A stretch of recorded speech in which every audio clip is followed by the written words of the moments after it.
Hi, everyone, and welcome to Before You Go, created by Westerly Group and produced by Piker PR. Today, I'm joined by Jennifer Muldowney. Some people will know her as the Glam Reaper, a name she uses to make these conversations feel a little more open and a little less intimidating. We wanted to speak with Jennifer because she has spent years supporting families across Ireland, the UK, and the US, and has a very natural, very honest way of talking about grief and how we say goodbye. She brings a very different perspective, and I'm really looking forward to this conversation. Jennifer, it's great to have you here. How are you, and where are you joining us from in the Uh, world? Hi, Matthew. I'm good. I'm good. Thank you for asking. I am actually joining you from New York, New York, New York. I am, oh gosh, nearly don't even know where I am these days. We're in DC, Florida, and New York. So I'm bouncing between all three states. And then the odd time I'm home in Ireland. And so we're all over the place. But today it's live from New York City. So it's cold here. So, yeah. Not possibly as cold as the UK. Very, very grim. For anyone who may not have heard of you before, would you be able to Mhm. describe a little bit about what you do? Yes, absolutely. So as you so lovingly told the listeners, my nickname is the Glam Reaper, which was lovingly bestowed upon me by the British media, actually. I think it was The Sun. I mean, a classic, the Sun newspaper. A big elf, my face covered the entire page, and then the Glam Reaper. And this is, oh my God, that's over like 10 years ago. It was about 16 years ago, I think that happened. But it stuck clearly, which was a nice upgrade. I was originally, I used to go to these business networking groups, and I was known as the dead girl. So Glam Reaper was definitely got a promotion. But what do I do? So we actually have a podcast as well called the Glam Reaper podcast. But the paying job, as I like to say, is I am a wedding planner, but for funerals. So an event planner, funeral event planner, memorial event planner, and I'm also a celebrant. So I've kind of called, it's been coined now, I'm like chief celebrant because I have celebrants, I train them up, but I also have then a team in New York. I'm building one in Florida and DC.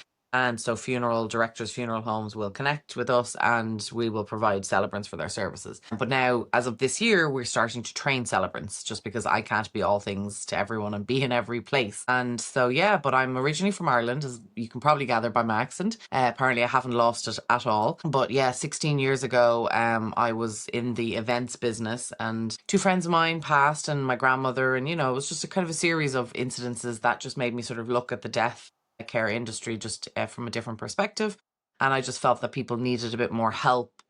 You have a year to plan a wedding, you have saving for it, you're excited for it, there's two of you working on it, never mind the in-laws, and yet a funeral is, in Ireland anyway at the time, it was 3 days, it's turned around, and it's logistically similar. You want it to be such a special occasion, but so I really saw that, yeah, people needed more help. So here I am, and that's what I do. So, started in Ireland, now in the US. Yes. How did you get there? That was a fun journey. And still TBC, shall we say, with the current state of things. No, I actually got my green card at Christmas, which I am delighted about. But it was not easy. It's not easy trying to get visas and things over here. But how it came about was, yeah, it was 16 years that I started into the business. I wrote my first book, which was how I got nicknamed the Glam Reaper by the media. And I did a TEDx talk, and just things started kind of happening and escalating slowly but surely. And I kind of became a bit of a big fish in a small pond. Like, Ireland is tiny. If anybody doesn't know Ireland, it is teeny tiny. As I always say, like, my first book, it was a funeral planning guide for basically the people of Ireland. So I'm like, I picked the smallest country in the world and the niches, topic. So it was definitely like, it didn't make the New York Times bestseller list, that's for sure. But yeah, I had already had a relationship with the US because I had lived in DC 20 years ago. Washington, DC. And so when I moved back to Ireland and started up this business, it sort of was just a no brainer to kind of have this relationship still ongoing. And I realized very quickly that UK was like 3 years ahead of us and the US was 10 years ahead in terms of trends and in terms of just like you could go to a funeral convention probably every week of a year. Like, you could actually go, like, the state conventions, we've international ones, we have, and many of them, we have national ones, and then we've state ones because each state is like a country over here, and then there's mini ones again. So for me, it just was a no-brainer to sort of come over to those conventions, see what's happening, see what's trending, like similar to what you guys are doing at Westerly. Like, see what's out there, see what needs innovation, what needs to be brought back. And also for me, when I first started, I was only telling, I was on speaking on a panel at the National Funeral Directors Association just there recently, and I was just telling them that, when I first started in Ireland, Irish people were like, "Wait, what? You're a what?" Like we are, we our funeral directors were known as undertakers, and the local undertaker could have been your local postman and local bar owner. I mean, they did all the jobs, right? So suddenly now you've got this event planner. It's like, what? So I used to joke that, yeah, I tried to be like the J-Lo of the funeral business because, I had seen the Wedding Planner, the movie, and I'm like, yeah, I'm that, but for funerals. So yeah, needless to say, the Irish market was not ready for my shining star 16 years ago. Which what's wonderful though is how much it has come on since. And I do like to take a little bit of credit for that. Like, I did a lot of press, especially when my first book came out. People were like, "Who is this girl? What is?" And I talk very frankly. I'm very transparent, very honest. It's why are we hiding behind sort of curtains with this? People are curious. They want to know. They want to pre-plan. I mean, that was one of my biggest, that was kind of what started it all, honestly, is I was sitting in a church for friends of mine who, one of them was atheist. Like, why are we in a church? And being the diva that I am, I thought to myself, well, if I die tomorrow, I mean, clearly that can happen because look at the two of them. Like, they didn't do anything different to what I'm doing. So I just thought to myself, like, I would want to pre-plan my own funeral. Like, I'm a diva, like, I want certain things.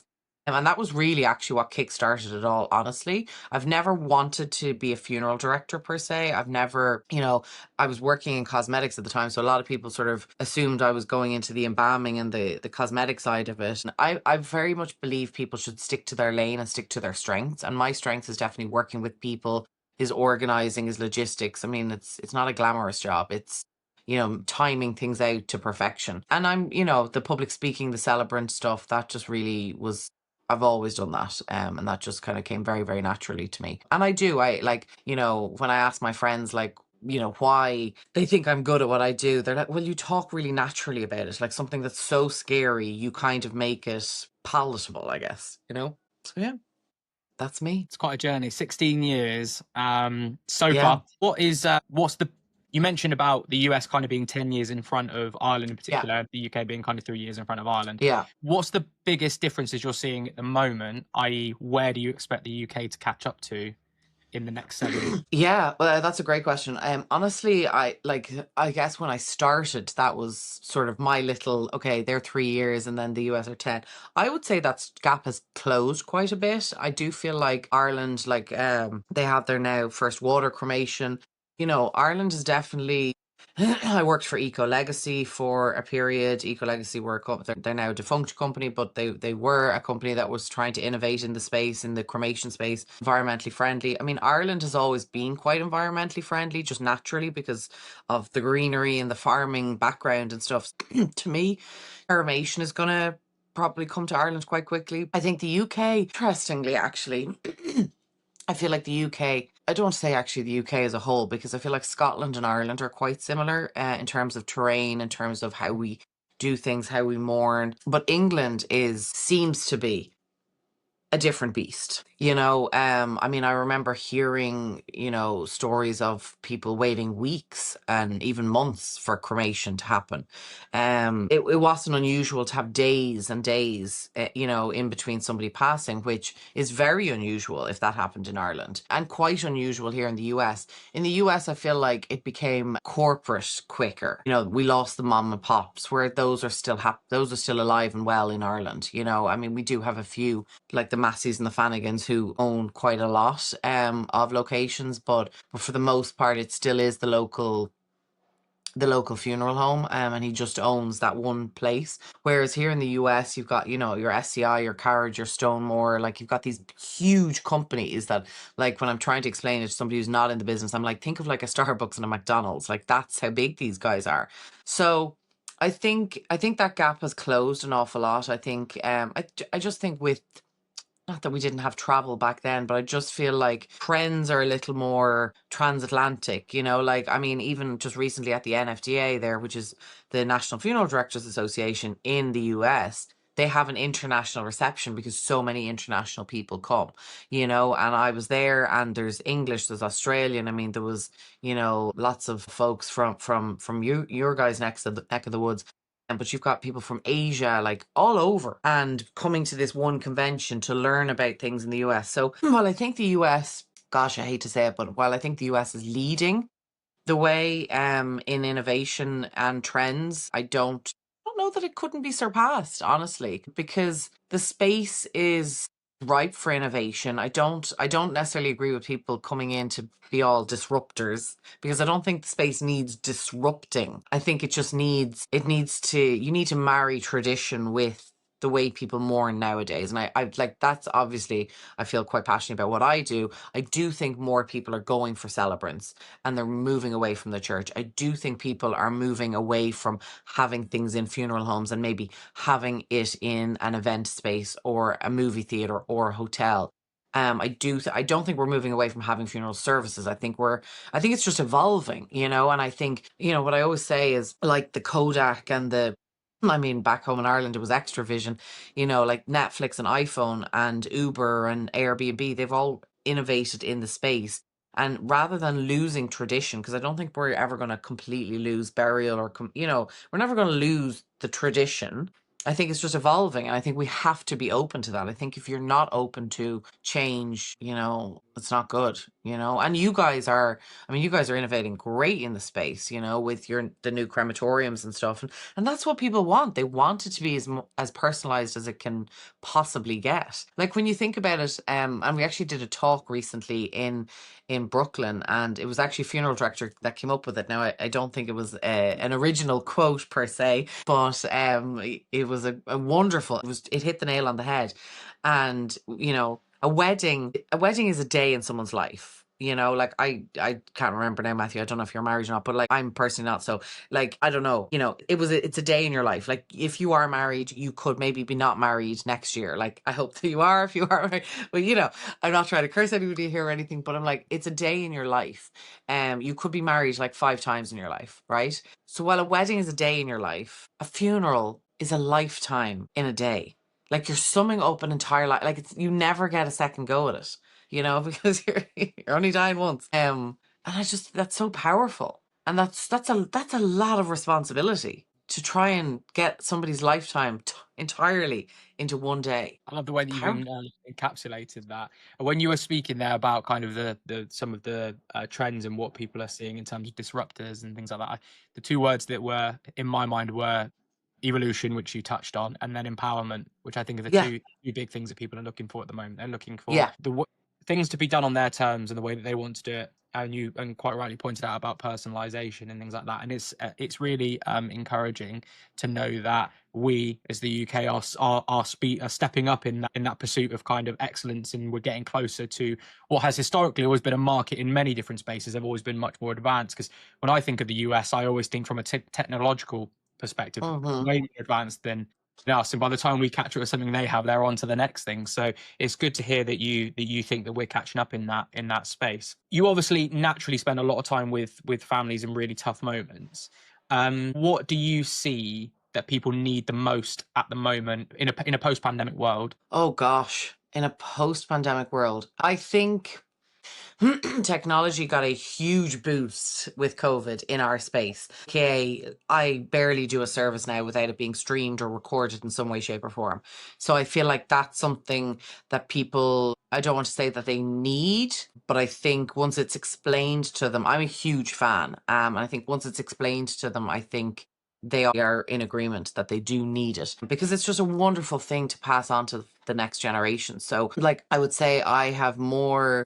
Thankfully, none of the families I work with, I don't think of any regrets. But if they do, it's usually around the I should have listened to you and I should have recorded it or streamed it. Because it's a beautiful thing to just have in your archives. Like, again, you record a wedding, but again, you could have 5 or 6 or 10 of them. Whereas, you know, having a funeral recorded where you're just hearing all these beautiful stories about your dad. Like, I'm doing service later today, and they've chosen to record it. And even if it's just whipping out an iPhone and sticking it on a selfie stand, you know, you don't have to spend huge amounts of money in it. So for me, I don't know, when I sit down with a family, I think I mean, I think the two things that people come to me for is I'm very human. Like I will, make a joke. We laugh, we cry, I don't whisper to them. I treat them like a human being, like I'm talking to you, because at the end of the day, that's what they are. And, I feel like that allows them to, this is going to sound, but I feel like it allows them to unclench, it allows them to just relax. It's like, oh gosh, she's not trying to get a sale out of me. She's not trying to like, immediately focus on finances or logistics sort of like I try and I actually said it recently, the thing I was talking about where there's I don't know if this has made it to the UK, but there's a saying which I actually thought I used to say, now I'm sick of hearing it because everyone says it, which is meet them where they're at. Right. I was always a fan of saying that, you need to meet them where they're at. Like it's, you can't sit down in an arrangement with somebody and sort of say to yourself, I need to make such and such a sale out of this. I need to, because that's all you're meeting yourself where you're at. Or maybe, maybe you're in the middle of a divorce, or maybe your child is sick, or whatever drama's going on in your life. Again, you're meeting yourself where you're at. You're in your own head. Whereas when you walk into that arrangement room, you need to meet them where they are. But as I said, that phrase has been toted around now so much that I'm sick of hearing it. And I said, I was talking to a room full of funeral directors, and I sort of said, instead of toting the phrase around, I said, think about the actual words. Do you actually meet them where they're at? And I'm not even talking in all this spiritual woo woo. I'm like, physically. Maybe like most people don't want to come into a scary funeral home. Can you go to their home and do the arrangement there? Can you do it in a local coffee shop or a bar, wherever they're feeling comfortable? Maybe you can get obviously being in New York, I have a lot of Irish friends and they all own bars and stuff like that. So I've asked a few of them, do you have a back room that I can meet somebody? And maybe sometimes it's just out of, they don't want to do it in a funeral home. They maybe don't want to do it in their home because it's too icky or, whatever. But like, think about even physically where they're at, like where they want to be. Like, don't just assume. Killer is assuming what people want, assuming they want just burial or cremation, assuming they don't want an eco version, assuming they maybe don't want to have their memorial service on a golf course, or assuming that they don't want to scatter the ashes, or assuming they just want direct cremation. Like assumptions is just going to be the killer of your entire business, honestly. And also then for me, it's being transparent. Like I definitely think that's you will win somebody's trust a lot more if you offer them cheap options. Like if I immediately have in a conversation with somebody, I'm sort of saying, well, you don't have to go for the $100,000 casket, and there is those out there for people who don't know are listening. I mean, there's crazy prices. Rather than starting off with those high end things, high ticketed things, telling people you don't have to go with that. I mean, you could go with a pine box, but we could put, if you do have a little bit of coin, we could put it towards the food, or we could put it towards getting a live musician or something like that. Just being very honest and sort of thinking, well, if I had just lost my mom and I'm now thinking, Mother God, how am I going to pay for all this? Like, what would I be thinking? I'd be worried that somebody's going to con me into paying for things I don't necessarily want and I don't need. If you can kind of on an emotional level sort of be very human with them and just give them, make them feel like they're getting a bargain. That's really, yeah, I feel like that's what they need, and I feel like that's what I provide, and that can be provided by any funeral professional. It's not necessarily me. It's not copywritten or anything like that, or it's just being human to human and just being honest and transparent and not trying to, it shouldn't feel like a sale. Like when you are planning a funeral, it should never feel like a sale. You're doing it wrong if it feels like you're hitting sales goals. It's about educating to make informed decisions, which is what I was Yeah.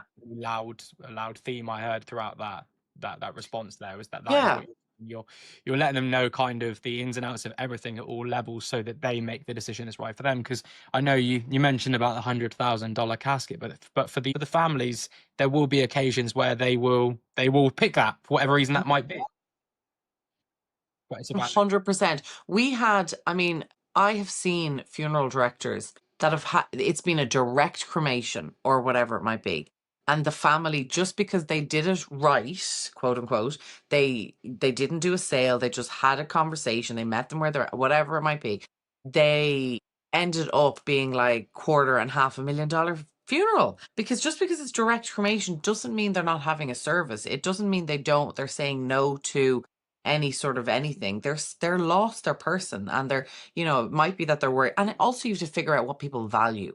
Like I've said this a million times, but like there's me and my best friend who's a funeral director, and we're very different. Like I will put the money on food and drink just because that's who I am, right? He is going to put it on music. He wants a bloomin', I think, 8-piece orchestra. I am like, what? No, no, thank you. Stick my iPhone, put my iTunes on, and away we go. I do not want to spend a penny on, because I just don't. It's not something I value, And finding out what people value is going to, because exactly as you just pointed out, like there will be people who really value a beautiful casket, and that's something they want to show off to their friends, and they're like, no, dad deserved this and whatever, and that's okay too. For doing what they want to do in the way that they want to do it. Yeah. Exactly right.